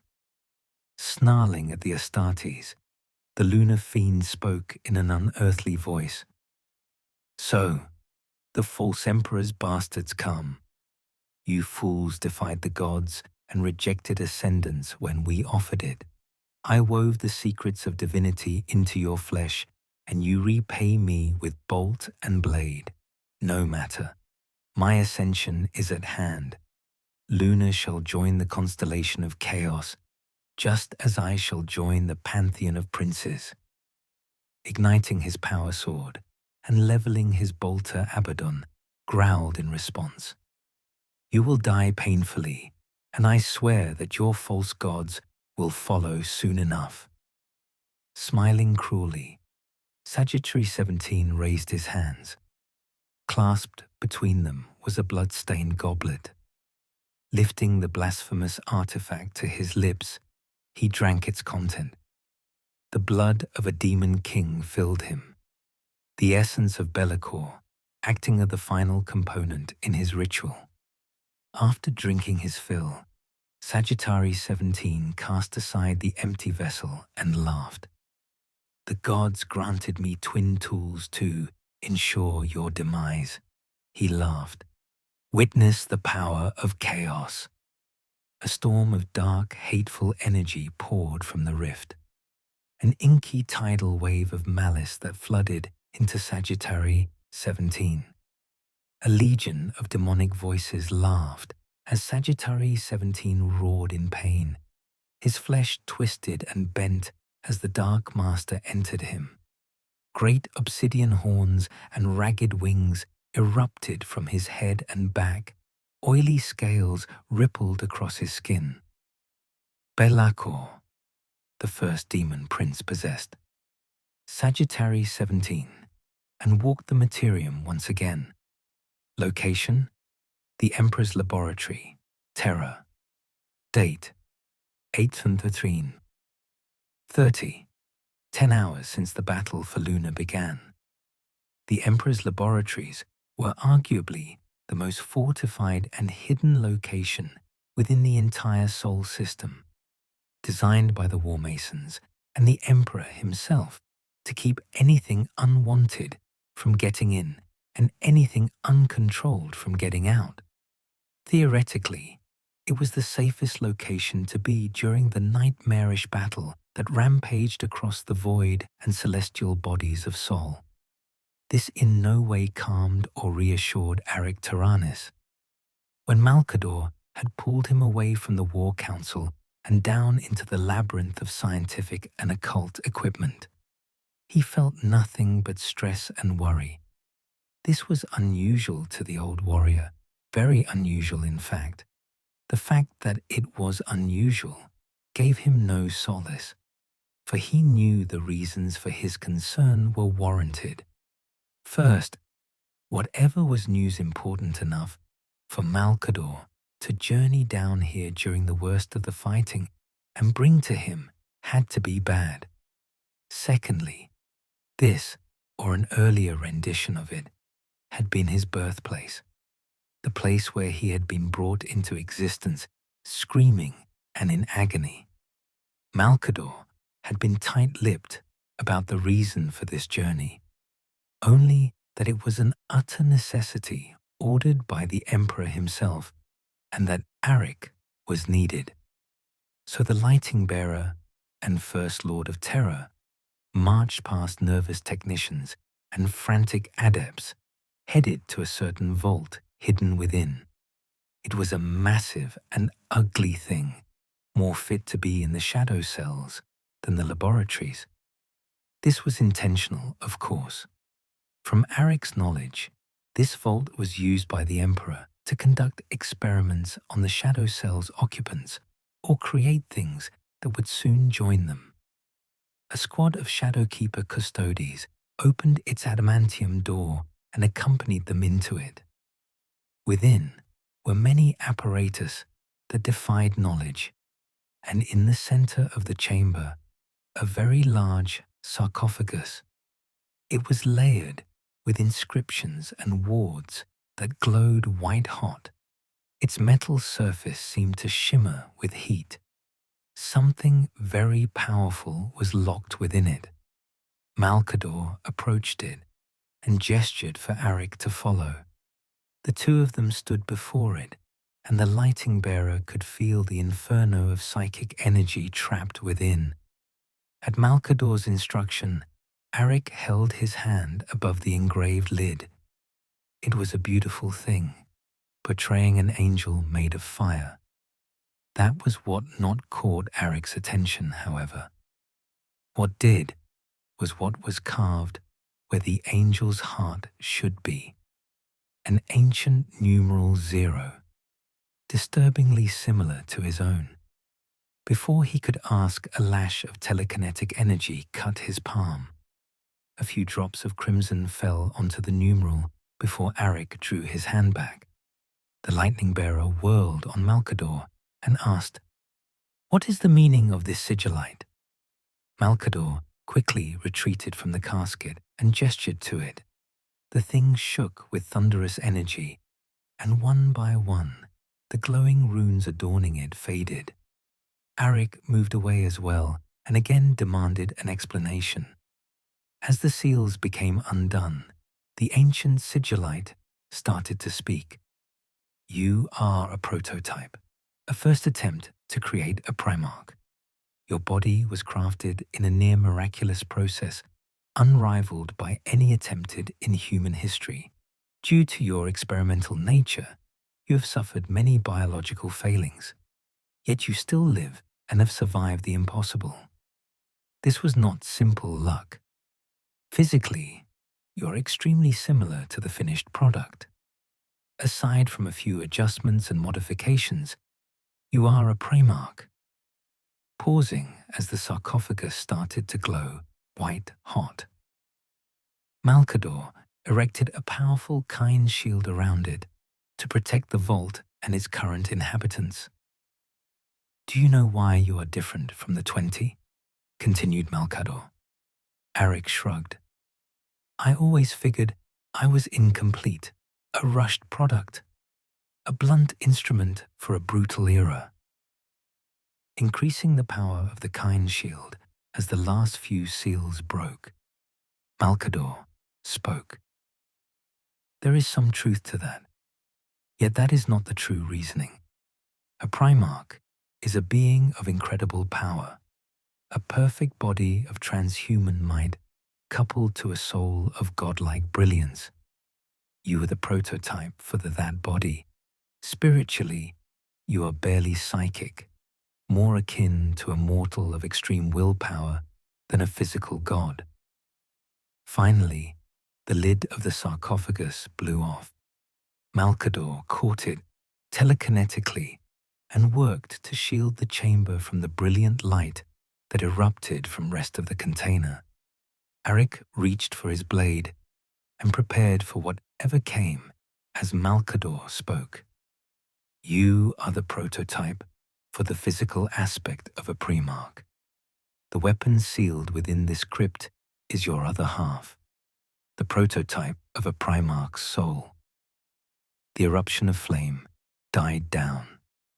The sarcophagus settled momentarily before a star floated out of it.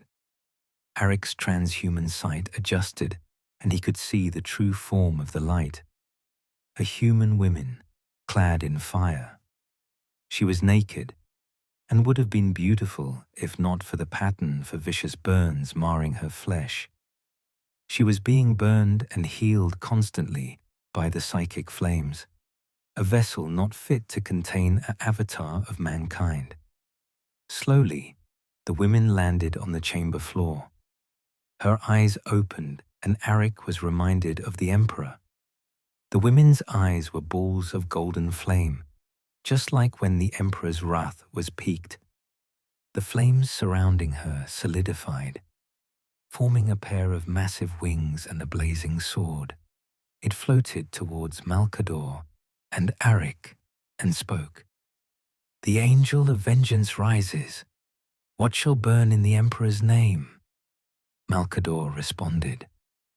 Lunar is tainted by the warp. Cleanse it with fire and save those loyal to him. Arik tensed as it looked over him. This angel was a great and terrible thing.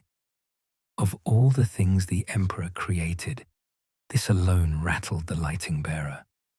This was a weapon meant to burn trillions, an insane living weapon of exterminatus, akin to the countless horrors of old night. Mankind's wisdom and power turned to extinction. For Arik, it was like looking in a mirror. All his flaws and sins magnified for the galaxy to see. The angel grew brighter and brighter as Malcador spoke to Arik. Once the Emperor finished crafting the angel within the warp, he attempted to summon it. Originally, we hoped to use you as its host to test that process, but were unable to. So instead, it was bound to a truly lovely woman, a compassionate and loyal mortal who strove to help mankind. The thought that he had almost been used in this experiment, and that this angel of vengeance had once been an innocent woman, sickened Arik. Why didn't you just seal it away or put it into a warrior's body? Asked Arik. We discovered it was simply too useful. Terra was infested with never-born horrors beyond your legion to fight, and too numerous for just myself and the Emperor to deal with. And for its host, well, the angel is thoroughly mad. It is a vengeful and terrible being. By letting a pure-hearted sacrifice contain it, we hope to control its more destructive tendencies. As the unification wars died down, the Emperor locked it away. Only his or a Primarch's blood can unlock its wards, hence why you were needed. Now we can only hope it will bring us salvation. With that, the angel lifted from the chamber floor. In a gout of fire, it disappeared. The unborn Primarch journeyed through the warp. to cleanse the solar system in holy fire. Location: the Iron Gold, flagship of the XIII Legion. Terran void space. Date: 813:30, 11 hours since the battle for Lunar began. Rogel Mauer, the Primarch of the XIII Legion, had been given command of Terran defense. Protecting mankind's cradle was an important duty, one he embraced. Mauer was a skilled Void Admiral, not quite at the level of Augustio or Tengri, but skilled nonetheless. Under his command, Terra and its void space had been protected from the hordes of cultists and demons, forming a final invincible bulwark around Terra. He would protect Terra and try to distract as much of the enemy away from his father's duel with the Hulk demon. His legion acted as the Imperium's shield as the XI, XIII, and XVI struck as its sword. This duty was palatable to Mauer. He was a dutiful son and would stand against the Imperium's enemies. Defending Terra was his purpose after all. The Primarchs were built for war, but they were more than simple weapons. Even after the galaxy was safe for mankind, they would have a role to play. Rogel Mauer knew his and happily embraced it. The heart and soul of the Imperium were his to fortify. The solar system and the other capital systems of mankind would be sheltered by the Emperor's Praetorian. Even as the Imperium's shield-bearer, his legion was not fangless. The XIII Legion's champion, Sigismund, led the 7 sword brethren, who even now rampaged through the enemy ships. A mighty sword to cut down the enemies of mankind. So far, the battle had gone well. Enemy battle group after battle group were crushed. Their maddened attempts to attack Terra crumpling on Rogel's bulwark. An urgent astropathic relay pulled the Primarch's attention from the battle. It was straight from Malcador, the Sigillite. A new weapon against the darkness has been unleashed. It flies for Lunar. Ensure its arrival and continue your duties. Before Rogel Mauer could inquire more, he suddenly felt the presence of whatever the Sigillite had let loose. A new star of psychic fire appeared above the palace. A spark of light flitting away from the Astronomicon and up into the void. It burned bright in the firmament before becoming a comet of golden flame shooting away from Terra. Every warp-sensitive soul from the palace to Lunar felt it. An unstoppable desire for vengeance and destruction, the Emperor's wrath made manifest. Following Malcador's orders, a shard of the 7 Legion fleet entered parade formation around the star. They were not the only ones to notice this new being. A massive battleship of dubious origin broke away from the Chaos Fleet. The possessed slab of metal and corrupted machinery charged to intercept the new star. The near Space Hulk roared a fearsome challenge through the void, a demonic asteroid to counter the divine comet. At Rogel's command, the Imperial fleet opened fire on the battleship. Macro shells and lances smashed into it, desperately trying to shatter it before the Hulk collided with the Emperor's new weapon. The Primarch gripped his sentinel blade's hilt tightly as he watched. He was about to give the order for one of the escort crafts to ram the enemy battleship. Anything to slow it down enough to let the new weapon escape. Before he could, the Angel Star accelerated, moving to countercharge the possessed battleship. Shock rippled through the Iron Gold's bridge. They could do nothing more. Impact was imminent. When the Angel struck, it did not detonate or flatten against the battleship's armored prow. Rather, It punched through it like a drop of molten metal hitting parchment. The angel ripped through the cultist ship, leaving scattered debris and a gaping hole into the void that greedily swallowed the wailing demonic crew of the now doomed battleship. The Imperial fleet tracked its progress, with each bulkhead and deck detonating in a shower of molten metal and psychic fire. Then, as easily if it had been passing through hard vacuum, the angel cut through the battleship, burning it out and leaving a drifting hulk in its wake. The Seven Fleet was left to mop up the Chaos Horde as the Angel of Vengeance entered lunar orbit. It blazed a flaming arc along the moon, heading towards its north pole.